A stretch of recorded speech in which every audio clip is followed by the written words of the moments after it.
My blueberry muffins are famous around here. They're my #1 seller.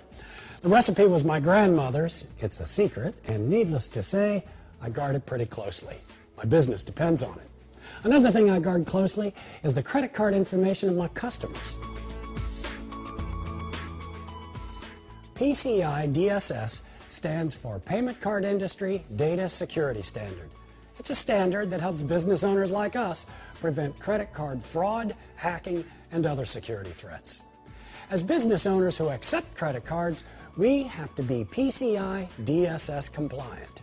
It's a mandate from the payment brands, and we have to validate that compliance at least once a year. Businesses that don't and that maintain a relationship with one or more of these card brands risk losing their ability to process credit cards. And there could be substantial fines and an audit. Even for small to mid-sized businesses, fines can be pretty significant. Here's an example. A restaurant recently compromised information on 20,000 Visa cards. This led to $800,000 worth of fraud. So, Visa fined the restaurant the $800,000 to recover the losses. That's a lot of bread. The restaurant had to pay the investigation fees too, and those typically start at $10,000. So non-compliance can be pretty expensive, and it's more than fines and fees. Think about the loss of business reputation and revenue. A recent study showed that 70% of the cost of non-compliance was loss of revenue. That could mean the end of our business. So, how do we make sure we comply? It starts by engaging a qualified security vendor to determine risk and validate compliance.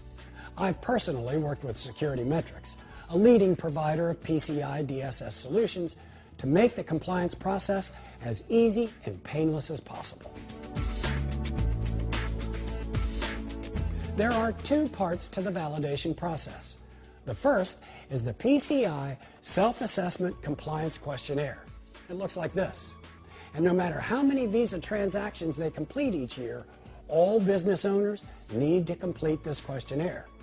It includes questions about your policies, procedures, and physical security measures as they relate to the transmission of cardholder data. Security Metrics offers the questionnaire online, by the way.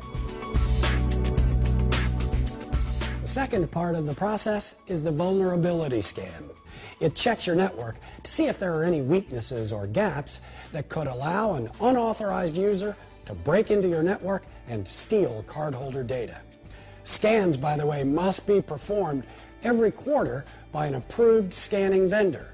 Security Metrics or your qualified security vendor will know if this applies to you. So, how long does this whole process take?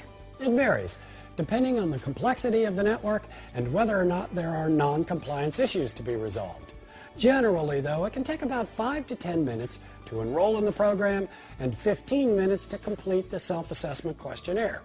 So in less than 30 minutes, you could be PCI compliant, which is about as long as these blueberry muffins will last.